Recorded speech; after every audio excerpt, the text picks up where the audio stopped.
Bonjour, nous sommes le lundi 10 novembre 2025 et le sujet est le budget de la sécurité sociale 2026. Voici ce qui a été adopté, modifié ou rejeté dans le volet recettes à l'Assemblée nationale.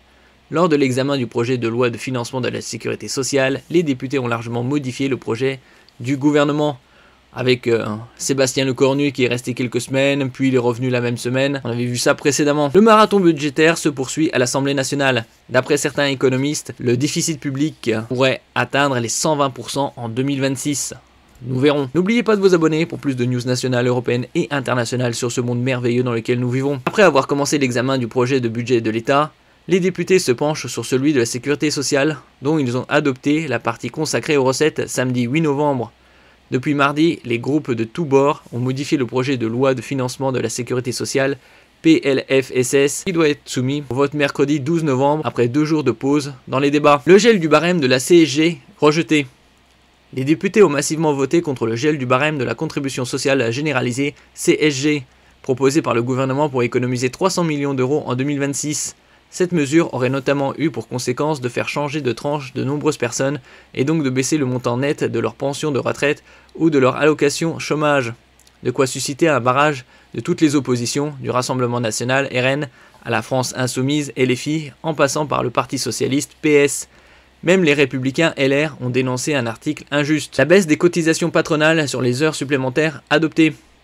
La droite s'est réjouie après l'adoption jeudi de 2 de ces amendements visant à réduire le coût des heures supplémentaires pour les employeurs.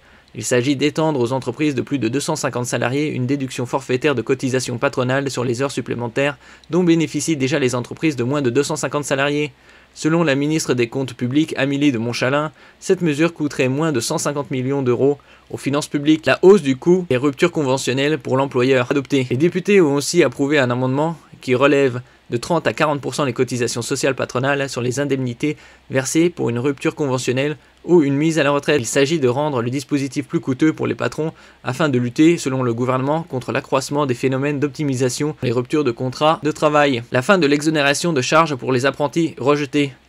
Pour faire des économies, le gouvernement proposait de supprimer l'exonération de cotisations salariales dont bénéficient les apprentis pour les contrats à partir du 1er janvier 2026, sans toucher à ceux en cours. Une partie de la rémunération supérieure à 50% du SMIC ne bénéficiait déjà plus de cette exonération depuis cette année. Cette mesure aurait pour conséquence une réduction de leur rémunération de l'ordre de 100 € par mois pour certains, a alerté la députée socialiste Céline Thébault-Martinez. Aucun groupe, y compris les macronistes, n'a soutenu cette disposition et les députés ont quasiment unanimement décidé de la supprimer du texte. La taxe de 8% sur les titres restaurants et chèques vacances rejetés. Les députés ont rayé du texte une autre piste de recettes souhaitée par l'exécutif en s'opposant à une cotisation patronale prélevée sur les tickets restaurants et les chèques vacances. Le gouvernement voulait créer une contribution patronale de 8% sur les compléments de salaire tels que les tickets restaurants, chèques vacances ou autres avantages sociaux et culturels financés par les employeurs et comités d'entreprise afin de récolter environ 950 millions d'euros en 2026 selon ses estimations. La hausse de la CSG sur les revenus du capital adoptée.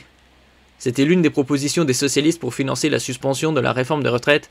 Après de vives tensions à gauche, les députés ont approuvé un amendement de Jérôme Gage qui prévoit une hausse de la contribution sociale généralisée sur les revenus du capital. Il s'agit de relever le taux de la CSG de 9,2% à 10,6% sur certains revenus de l'immobilier, de l'épargne, de placement, produits de contrats d'assurance vie, dividendes, épargne salariale, plan épargne logement ou des plus-values immobilières comme les ventes d'actions. Selon les socialistes, cela permettrait de rapporter 2,66 milliards d'euros supplémentaires aux caisses de la sécurité sociale. Leur amendement a été soutenu par la gauche, une partie des macronistes et des centristes, tandis que LR et le RN s'y sont opposés. L'abrogation d'un impôt sur les entreprises adopté puis finalement rejeté. Dans un moment de confusion jeudi, les députés avaient d'abord supprimé la contribution sociale de solidarité des sociétés C3S contre l'avis du gouvernement. L'auteur de l'amendement est pourtant un député macroniste, Charles Titzenstuhl, qui voulait susciter le débat sur cet impôt 0,16% prélevé sur le chiffre d'affaires des entreprises. Il dépasse 19 millions d'euros annuels, apportant 5,4 milliards d'euros par an. Mais son amendement a été repris par le RN et soutenu par LR, les républicains, mettant son adoption aux grandes dames de son propre camp. Une seconde délibération a été organisée à la fin des débats sur la partie recettes du budget samedi et cette taxe a finalement été maintenue. Le Nutri-Score rendu presque obligatoire adopté. L'Assemblée nationale a adopté vendredi soir une mesure pour rendre obligatoire l'affichage du Nutri-Score sur les emballages des aliments en excluant de cette mesure certains produits.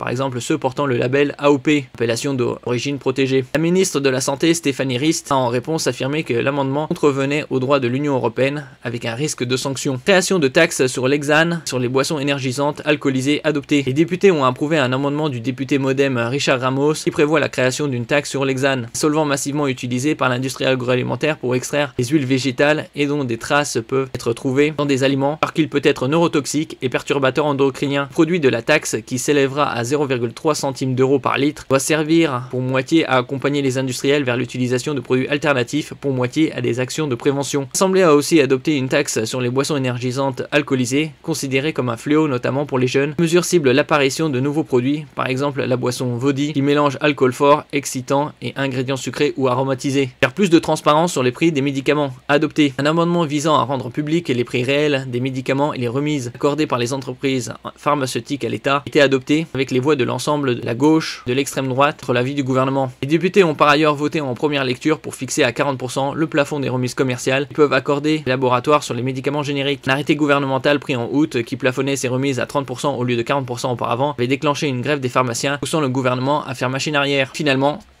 participation minimale des étrangers non européens à leurs frais de santé votés. La création d'une participation minimale des ressortissants étrangers non européens bénéficiant de la protection universelle maladie a été votée. Cette cotisation sera obligatoire pour l'ouverture et le maintien de leurs droits s'ils sont titulaires d'un visa long séjour visiteur. Cette mesure vise ouvertement les retraités américains installés en France. Merci pour votre écoute et à la prochaine.